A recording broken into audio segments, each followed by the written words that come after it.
எல்லோருக்கும் வணக்கம். லாஸ்ட் ஒரு 1.5 மந்த்தாக இந்தியன் ஸ்டாக் மார்க்கெட் கண்டினியூஸாக ஃபாலோ ஆகிட்டு இருந்தது. லாஸ்ட் வீக் வந்து மார்க்கெட் ரெக்கவர் ஆகிருக்கு. ஸோ இந்த ரெக்கவருக்கு முக்கியமான காரணம் கோல்ட்மேன் சர்ச்சோடைய ரிப்போர்ட். கோல்ட்மேன் சர்ச் வந்து என்ன சொல்லியிருக்காங்கன்னா, இன்வெஸ்ட்மெண்ட் பேங்க்கு, இன்ஸ்டிடியூஷனல் பிளேயர்ஸ், ஸோ இவங்க வந்து என்ன ரிப்போர்ட் கொடுத்துருக்காங்கன்னா, ஸ்டாக் மார்க்கெட் 2026 நிஃப்டியினுடைய ரேஞ்ச் வந்து 27,000 வரைக்கும் அப்சைடு வந்து ரைஸ் ஆகும். ஸோ இதை தொடர்ந்து மார்க்கெட் வந்து கம்ப்ளீட்டாக ஒரு ரெக்கவர் ஆகிருக்கு. ஐஎம்எஃப்பும் ஒரு ரிப்போர்ட் வந்து பாசிட்டிவாக தான் கொடுத்துருந்தாங்க. மார்க்கெட் முடிஞ்சதுக்கப்புறம் இந்த மாதிரி காரணங்கள் நமக்கு வந்து தெரிஞ்சுக்கிறதுல ஒரு இன்ட்ரெஸ்ட்டு, ஒரு நியூஸ் படிக்கிற மாதிரி நமக்கு வந்து யூஸ்ஃபுல்லாக இருக்கும். ஆனால் மார்க்கெட்டை பொறுத்தளவுக்கு நம்ம பணம் பண்ணணும் அப்படின்னா, இது வராதுக்கு முன்னாடி நமக்கு வந்து as a retail trader market recover ஆக போகுது அப்படிங்கிறத தெரிஞ்சுக்கணும். நம்ம சேனலில் லாஸ்ட் ஒரு 1 வீக்காகவே மார்க்கெட் இந்த இடத்துலேருந்து ரெக்கவர் ஆகும். 23,250 மேக்ஸிமம் லோவாக இருக்கும். நீங்கள் ப்ரீவியஸ் வீடியோவில் எடுத்து பார்த்தீங்கன்னா தெரியும். மார்க்கெட் வந்து இந்த ஒரு ட்ரெண்டை பேஸ் பண்ணி தான் மூவ் ஆகும். எப்போதுமே ஒரு ட்ரெண்ட் மார்க்கெட்டில் இந்த மாதிரி சீக்வன்ஸ் ஆஃப் பையிங் வந்து நடக்கும். ஃபால் வந்து கரெக்ஷன் நடக்கும். இந்த ட்ரெண்ட் நியர்பையில் வந்தோடனே ஆட்டோமேட்டிக்காக பையர்ஸ் வந்து அதிகமாகுவாங்க. பாட்டம் அவுட் ஆயிருக்கு. இன்வெஸ்டர்ஸ் கண்டிப்பாக இந்த இடத்துல வந்து 1 or 2 வீக்ஸில் வந்து திரும்பவும் அப்சைட் ரிவர்சல் ஆகலாம். ஒரு 4 நாளைக்கு முன்னாடியே 23,250 பொசிஷனல் சப்போர்ட், இந்த இடத்துல செல்லர்ஸ் வந்து எக்ஸிட் பண்ணிவிடுங்க, மார்க்கெட் ரெக்கவர் ஆகும், எப்போ வேணாலும் ரெக்கவர் ஆகும்னு சொல்லி போஸ்ட் பண்ணியிருந்தோம்.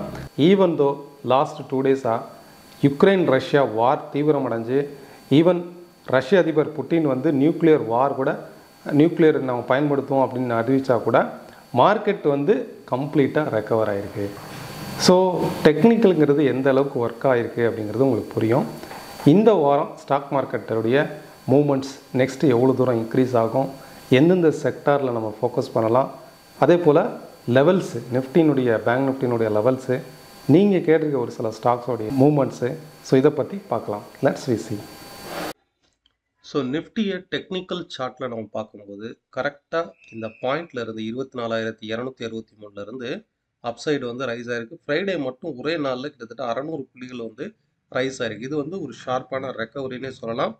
ஸோ மார்க்கெட் நெக்ஸ்ட்டு மூவ்மெண்ட்டை நம்ம டெக்னிக்கலாக வந்து பார்க்கும்போது இங்கேருந்து ஃபாலோ ஆகுது பார்த்திங்களா, இந்த ட்ரெண்டை தான் நம்ம ஃபோக்கஸ் பண்ணணும்.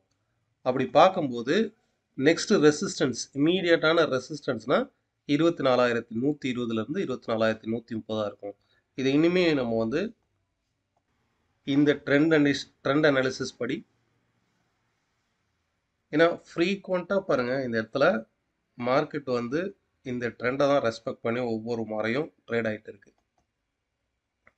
ஒவ்வொரு முறையும் இந்த ட்ரெண்டை டச் பண்ணும்போது மார்க்கெட் ஃபால் ஆகுதா, இது பாருங்கள், கிட்டத்தட்ட எத்தனை முறை டச் ஆகிருக்கு பாருங்கள். ஸோ இந்த முறையும் அப்சைடில் வந்து ஃபஸ்ட்டு ரெசிஸ்டன்ஸுங்கிறது 24,125 130 இந்த ஜோனில் இருந்து மார்க்கெட் வந்து ஒரு கரெக்ஷன் வந்து வரலாம். In fact market recover, complete confirmation recover அப்படின்னா 24,130க்கு மேலே கண்டிப்பாக ஒரு டே கேண்டில் க்ளோஸ் ஆச்சு அப்படின்னா கண்டிப்பாக மார்க்கெட்டு அப்சைடில் வந்து ரெக்கவர் ஆகிறதுக்கான பாசிபிலிட்டிஸ் அதிகம். என்னை பொறுத்தளவுக்கு ஆல்ரெடி மார்க்கெட் வந்து ரெக்கவர் ஆகிருக்கு. ஈவன் ட்ரெடிஷ்னல் அனாலிசிஸ் பையர்ஸ் இந்த இடத்துல ஒரு கன்ஃபார்ம் எடுத்துக்கோங்க. இப்போ நம்ம பார்த்த அனாலிசிஸ் எல்லாமே ப்ரைஸ் ஆக்ஷன், அதாவது மார்க்கெட் க்ளோஸ் ஆனதுக்கப்புறம் ஒரு லாங் டேர்ம் ட்ரெண்ட் அனாலிசிஸில் இது ஓரளவுக்கு வந்து மார்க்கெட்டுடைய ட்ரெண்டை ஐடென்டிஃபை பண்ணுறதுக்கு யூஸ்ஃபுல்லாக இருக்கும். பட் இன்ட்ராடேல இந்த மாதிரி இது எல்லாமே வந்து நம்மளால் அந்த ஒரு கான்ஃபிடென்ட்டாக பண்ண முடியாது. ஏன்னா மார்க்கெட் வந்து நல்லா ஃபால் ஆகும், எங்கே திரும்புது, எவ்வளோ தூரம் போகும், எந்த இடத்துல இருந்து எவ்வளோ தூரம் போகும் அப்படிங்கிறது நமக்கு தெரியாது. ஸோ இன்ட்ராடேல நான் யூஸ் பண்ணுற டெக்னிக் வந்து S&P வேவ் அனாலிசிஸ். இந்த வேவ் அனாலிசிஸில் எக்ஸாக்டாக மார்க்கெட் எங்கே டேர்ன் ஆகும், நெக்ஸ்ட் இம்பல்ஸ் வந்து எவ்வளோ தூரம் போகும், மினிமம் எவ்வளோ தூரம் போகும் அப்படிங்கிறது நம்மளால் கண்டுபிடிக்க முடியும். ஃப்ரைடே இந்த லைவ் அனாலிசிஸ் நான் போஸ்ட் பண்ணது இதில் பார்க்கலாம், டெலிகிராம் சேனலில் இருக்கும். 23,475 23,425 இந்த 2 லெவலுமே நமக்கு சப்போர்ட் லெவலாக இருக்கும். இங்கேருந்து அப்சைடு வந்து பவுன்ஸ் பேக் ஆகலாம். அப்படி பவுன்ஸ் பேக் ஆகிடுச்சுன்னா 23,525 இம்மீடியட் ரெசிஸ்டன்ஸாக இருக்கும். இதை போஸ்ட் பண்ணதுக்கப்புறம் என்ன நடந்திருக்குன்னு பாருங்கள். எக்ஸாக்டாக 23,475 தான் லோ. அங்கேருந்து கிட்டத்தட்ட 23,900 வரைக்கும் அப்சைடில் வந்து ரைஸ் ஆயிருந்தது. நம்ம கண்டக்ட் பண்ணக்கூடிய online class and direct live class வந்து டிசம்பர் 4th நெக்ஸ்ட் பேட்ச் வந்து ஸ்டார்ட் ஆகுது. And 1 day technical workshop வந்து டிசம்பர் 8th இருக்கும். இன்ட்ரெஸ்டட் பீப்புள் டிஸ்கிரிப்ஷனில் உள்ள லிங்க்கை கிளிக் பண்ணி கம்ப்ளீட் டீட்டெயில்ஸ் வந்து பெற்றுக்கலாம். ஸோ மண்டே மார்க்கெட் வந்து மோஸ்ட் ப்ராபப்ளி கேப் அப்போ ஓப்பன் ஆகிறதுக்கு பாசிபிலிட்டிஸ் இருக்குது. மகாராஷ்டிரா எலெக்ஷனில் பிஜேபி அறுதி பெரும்பான்மையை பெற்றிருக்கிறாங்க. ஸோ மார்க்கெட் வந்து ஒரு பாசிட்டிவ் ஸ்கினாரியோவில் கேப் அப்பாக ஓப்பன் ஆகிறதுக்கு பாசிபிலிட்டிஸ் இருக்குது. அப்படி கேப் அப்பாக ஓப்பன் ஆனாலும் இந்த ப்ரீவியஸ் டே லோவை, அதாவது 23,950 கட் பண்ண உடனே 24,125 வரைக்கும் அப்சைடில் ரைஸ் ஆகும். இந்த லெவல்ஸ் வந்து நோட் பண்ணிக்கோங்க. ஏன்னா மார்க்கெட் வந்து இது வரைக்கும் செல்லர்ஸ் வந்து இருந்திருக்காங்க. பர்டிகுலராக இந்த பாயிண்ட்ல மார்க்கெட் ஒரு ஸ்மால் கரெக்ஷன் வந்துட்டு அகைன் மார்க்கெட் ரைஸ் ஆகலாம். இந்த மாதிரி இங்கேருந்து 24,125, 130 டச் பண்ணிட்டு ஒரு கரெக்ஷன் வந்து அகைன் பிரேக் அவுட் ஆனதுக்கப்புறம் தான் இது ஒரு ரியல் வேலிட் பிரேக் அவுட்டாக இருக்கும். இதே போல் செக்டார் வைஸ்னு பார்க்கும்போது நிஃப்டியை விட பேங்க்ஸ் வந்து அந்த அளவுக்கு ஒரு ஸ்ட்ராங்காக க்ரோத் ஆகலை. பேங்க் நிஃப்டியை பொறுத்தளவுக்கு இங்கேருந்து டவுன் ஆகுது பார்த்தீங்களா, இந்த டவுன் ட்ரெண்டில் இருக்கக்கூடிய இந்த ட்ரெண்ட் அதாவது 51,600க்கு மேலே போகும்போது மட்டும்தான் பேங்க் நிஃப்டி அப்சைட் ரிவர்சல் ஆகும். ஓகே, ஸோ நிஃப்டியும் சரி பேங்க் நிஃப்டியும் சரி ஒரு ரெசிஸ்டன்ஸ் ஜோன் இது வரைக்கும் பாட்டம்ல இருந்து ரெக்கவர் ஆச்சு. கிட்டத்தட்ட 600 புள்ளிகள் நிஃப்டி ரெக்கவர் ஆச்சு. இப்போ ஒரு ஷார்ட் டேர்ம் ரெசிஸ்டன்ஸ் ஜோனுக்கு நியர்பைல ட்ரேட் ஆகுது. 24,125 நிஃப்டிக்கு, பேங்க் நிஃப்டிக்கு 51,600. So most probably Monday upside இருந்தாலும் இந்த பாயிண்ட்ஸ் லெவல்ஸ் வந்து நோட் பண்ணிக்கோங்க. இதில் முக்கியமாக வந்து ஐடி செக்டார் வந்து ஒரு ஸ்ட்ராங்காக ரிவர்சல் ஆகிருக்கு பாருங்க. நம்ம ப்ரீவியஸே சொல்லியிருந்தோம், மார்க்கெட் ஒவ்வொரு முறையும் இந்த சைடுவேஸ் டவுன் ட்ரெண்ட் வந்து பிரேக் ஆகலை, பட் இந்த இடத்துல பிரேக் அவுட் ஆயிருக்கு. ஸோ இந்த முறை மார்க்கெட் வந்து ஒரு ஸ்ட்ராங்காக அப்சைடு ரிவர்சல் ஆகலாம் அப்படிங்கிறத பார்த்தோம். லாஸ்ட் வீக்கில் மார்க்கெட் வந்து கம்ப்ளீட்டாக ரெக்கவர் ஆகிருக்கு. இந்த வாரமும் ஐடியில் வந்து ஃபோக்கஸ் பண்ணலாம். ஒரு ஷார்ட் டேர்மாக அப்சைடு போகிறதுக்கான வாய்ப்பு இருக்குது.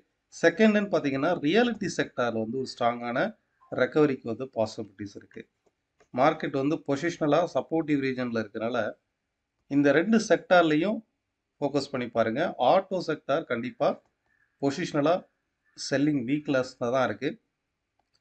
இந்த 2 செக்டார்லையும் ஃபோக்கஸ்.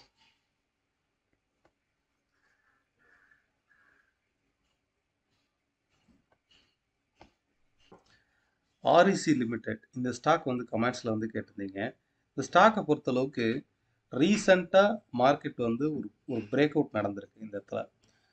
பட் ஈவன் தோ இந்த பிரேக் அவுட் வந்து நடந்துச்சுன்னா இதுக்கு ஸ்டாப் லாஸ் மட்டும் 400க்கு பிலோவில் ஸ்டாப் லாஸ் தான் இருக்கும். ஏன்னா இந்த மாதிரி பிரேக் அவுட் வந்து கீழே ஃபால் ஆகாது. அப்படியே ஃபால் ஆனால் கூட ஒரு ஸ்ட்ராங்கான ஃபால் வந்து இருக்காது. வால்யூம் வந்து இந்த இடத்துல பிரேக் அவுட் ஆகிற இடத்துல ஸ்ட்ராங்கான வால்யூம் வந்து இருக்கணும். நீங்கள் ஒரு க்ரூஷியலான ஒரு பையர் அப்படின்னா, சேஃபான பையர்னா இந்த லோ 470 ஸ்டாப் லாஸ் வந்து போட்டுக்கோங்க. மார்க்கெட்டை பொறுத்தளவுக்கு ஆர்ஏசியை பொறுத்தளவுக்கு 557க்கு அபோவில் போச்சுன்னா நீங்கள் திரும்பவும் ஆவரேஜ் பண்ணிக்கலாம். புதிய ஒரு ஹைக்கு வந்து கண்டிப்பாக அப்சைடு வந்து ரைஸ் ஆகும் இந்த லெவலுக்கு மேலே இருக்கும்போது. அதாவது 555 555க்கு மேலே ஒரு டே கேண்டில் க்ளோஸ் ஆகும்போது இந்த ட்ரெண்ட் கண்டினியூ ஆகிடுது நம்ம கன்ஃபார்ம் பண்ணிக்கலாம். இது வரைக்கும் அப் ட்ரெண்ட் தானே, இந்த அப் ட்ரெண்டு அப்சைடில் திரும்பவும் ஒரு ஹை நியூ ஹை கொடுக்க போகுது அப்படிங்கிறத கன்ஃபார்ம் பண்ணிக்கலாம். 555க்கு மேலே ஒரு டே கேண்டில் க்ளோஸ் ஆனாலே நீங்கள் இதை கன்ஃபார்ம் பண்ணிக்கலாம். அந்த இடத்துல நீங்கள் ஆவரேஜ் பண்ணாலும் பண்ணிக்கலாம். இப்போ ரைட் நோ சேஃபஸ்ட்டாக இந்த 470க்கு பிலோவில் போகும்போது இன்னுமே இது வந்து டவுன் ட்ரெண்டாக செல்லிங் ப்ரெஷராக மாறிடும். ஸோ இதை நீங்கள் வந்து stop loss and entry hold இதெல்லாம் நான் எதுவும் சொல்கிறது கிடையாது. இது நீங்கள் உங்களுடைய விருப்பம். 470ங்கிறது க்ரூஷியல் சப்போர்ட் லைன். இதுக்கு பிலோவில் உடைக்கும் போது இந்த செல் வந்து கண்டினியூ ஆகலாம், அந்த செல் ட்ரெண்ட் வந்து கண்டினியூ ஆகலாம். அதுக்கு தகுந்த மாதிரி நீங்கள் டெசிஷன் வந்து எடுத்துக்கோங்க. நெக்ஸ்ட்டு கமெண்ட்ஸில் கேட்டிருந்தது பேஜ் இந்தியா இந்த ஸ்டாக்கை பற்றி கேட்டிருந்தீங்க. ஸோ அதை பற்றி பார்க்கலாம். பேஜ் இந்தியாவை பொறுத்தளவுக்கு இதுவுமே வந்து ஒரு சைட்வேஸ் மார்க்கெட்டு. ஒவ்வொரு முறையும் இந்த ட்ரெண்டில் அப்சைடு வந்து நியூ ஹை கொடுக்குதா, இந்த ப்ரீவியஸ் ரெசிஸ்டன்ஸோட இது கண்டிப்பாக ரைஸ் ஆகிருக்கு. இங்கே இருந்து இதுவும் ரைஸ் ஆகிருக்கு. அப்போ ஒன்று இந்த சப்போர்ட் எடுத்து அப்சைட் ரைஸ் ஆகலாம். இந்த சப்போர்ட்லேயுமே பாருங்கள் மார்க்கெட் இது வரைக்கும் இந்த சைட்வேஸ் மார்க்கெட் பிரேக் அவுட் ஆகிருக்கா. ஸோ கண்டிப்பாக பொசிஷனல் வைஸாக பார்க்கும்போது திரும்பவும் ஒரு நியூ ஹை கொடுக்கறதுக்கான வாய்ப்பு வந்திருக்கு. நீங்கள் இது வந்து இன்ட்ராடேவோ இல்லை ஷார்ட் டேர்மோ இல்லை வந்து எஃப்என்டோவில் வந்து ட்ரேட் பண்ணுறீங்கன்னா மார்க்கெட் வந்து ஒரு sideways market, range bound market தான். ஆனால் பொசிஷனலாக நீங்கள் வந்து ஈக்விட்டியில் பண்ணுறீங்க அப்படின்னா தாராளமாக அப்சைடில் வந்து ஹோல்ட் பண்ணலாம். நியூ ஹை கொடுக்கறதுக்கு வாய்ப்பு இருக்குது. மினிமம் 62,000 வரைக்குமே இந்த ஸ்டாக் வந்து அப்சைடு போகிறதுக்கான வாய்ப்பு இருக்குது. பெஸ்ட்டு நீங்கள் ஹோல்ட் பண்ணி ஒரு 5 வருஷம் வரைக்கும் ஹோல்ட் பண்ணுறீங்க அப்படின்னாக்கா ஈவன் மார்க்கெட் கீழே வந்தால் கூட 26,150 வந்தால் கூட ஆவரேஜ் பண்ணலாம். ஓவராலாக அப்சைடு வந்து இமீடியட் ரெசிஸ்டன்ஸ்னால் 42,000 வரைக்கும் வரும். நெக்ஸ்ட்டு க்ரூட் ஆயில் வந்து பார்க்கலாம். நம்ம சேனலில் லாஸ்ட் ஒரு 2 to 3 வீடியோஸ் நீங்கள் ப்ரீவியஸ் வீடியோ எடுத்து பார்த்தீங்கன்னா தெரியும். கிளியராக மார்க்கெட் வந்து அப்சைடில் பிரேக் அவுட் ஆகிருக்கு. ஸோ இது என்ன பேட்டர்ன்ஸில் பிரேக் அவுட் ஆகிருக்குங்கிறதையும் நான் கிளியராக மென்ஷன் பண்ணியிருந்தேன். லைக் வந்து ஒரு கப் அண்ட் ஹேண்டில் மாதிரி ஃபார்ம் ஆகிருக்கு. ஸோ கண்டிப்பாக மார்க்கெட் வந்து அப்சைடு போகும். அப்படி அப்சைடு போகும்போது எவ்வளோ தூரம் ரைஸ் ஆகும்? 6,000 வரைக்கும் போயிடும். பை சைட்லேயே இருங்க. ஈவன் மார்க்கெட் கீழே பாலனா கூட பை சைடில் இருங்க. இந்த ட்ரெண்டை ஃபோக்கஸ் பண்ணி பாருங்கன்னு சொல்லி பார்த்துக்கணும். ஒவ்வொரு இதுலையும் இந்த அளவுக்கு கிறிஸ்டல் கிளியராக எவ்வளோ தூரம் போகும், என்ன பேட்டர்னில் வந்து இருக்குது, ஒரு நியூ ட்ரேடர்ஸ் வந்து தொடர்ந்து வாட்ச் பண்ணும்போது உங்களுக்கு வந்து ஒரு கிளியரான ஒரு அண்டர்ஸ்டாண்டிங் வந்து கிடைக்கும். ஸோ மார்க்கெட்டை பொறுத்தளவுக்கு ஹியர் ஆஃப்டர் இதுக்கு அடுத்தும் வந்து நம்ம டே டைம் வந்து வச்சு பார்க்கணும். இப்போ வந்து டார்கெட் ரீச் ஆயிருக்கு. இதுக்கு அடுத்து மார்க்கெட்டை நீங்கள் ஃபோக்கஸ் பண்ணும்போதும் இந்த ட்ரெண்டே ஃபோக்கஸ் பண்ணுங்கள். அப்போ 5,920, 25 இந்த ஜோனில் வந்தால் திருப்பியும் வந்து பை சைடே அக்யூமுலேட் பண்ணுங்கள். ஓவராலாக மார்க்கெட் எவ்வளோ தூரம் ரைஸ் ஆகும்னா இப்போ இந்த இதை வந்து கவனிச்சு பாருங்கள். ஓவராலாக இந்த ஒரு பேட்டர்ன்ஸில் ட்ரெடிஷ்னல் அனாலிசிஸில் ஃபஸ்ட்டு இதை போட்டு வச்சுக்கணும். இதுக்கு அடுத்து இன்ட்ராடேல நீங்கள் வேவ் அனாலிசிஸ் வந்து நம்ம யூஸ் பண்ணுவோம். இப்போ ஓவராலாக வந்து பார்த்தீங்கன்னாக்கா இந்த ஒரு ரேஞ்சுக்குள்ளே இருக்கா. ஸோ மார்க்கெட் வந்து இன்கேஸ் ரைஸ் ஆகும்போது வித்தின் இந்த ஜோனுக்குள்ளே மார்க்கெட் வந்து ஃப்ரீக்வெண்ட்டாக அப்ஸ் அண்ட் டவுன்ஸ் வந்து கொடுக்குது. ஓகே, அப்போ நெக்ஸ்ட் மூவ்மெண்ட் வந்து உங்களுக்கு எவ்வளோ இருக்கும்? 6,200 இந்த ஜோன் வரைக்கும் போயிடும். இன்கேஸ் மார்க்கெட் கீழே வந்துச்சுன்னா ஒரு கரெக்ஷன் வந்துச்சு அப்படின்னாக்கா 5,925ங்கிறது சப்போர்ட்டாகவும் 6,200 வரைக்குமே இந்த வாரத்தை பொறுத்தளவுக்கு நீங்கள் ஒரு ஜாப்ல இருக்கீங்க, க்ரூட் ஆயில் வந்து வாங்கி ஒரு 1 or 2 days ஹோல்ட் பண்ணலாம் அப்படின்னா இந்த வாரத்தை பொறுத்தளவுக்கு பை சைடு வந்து ஃபோக்கஸ் பண்ணுங்கள். Thank you all of you. இதே போல் இன்னொரு இடையில பார்க்கலாம். நன்றி.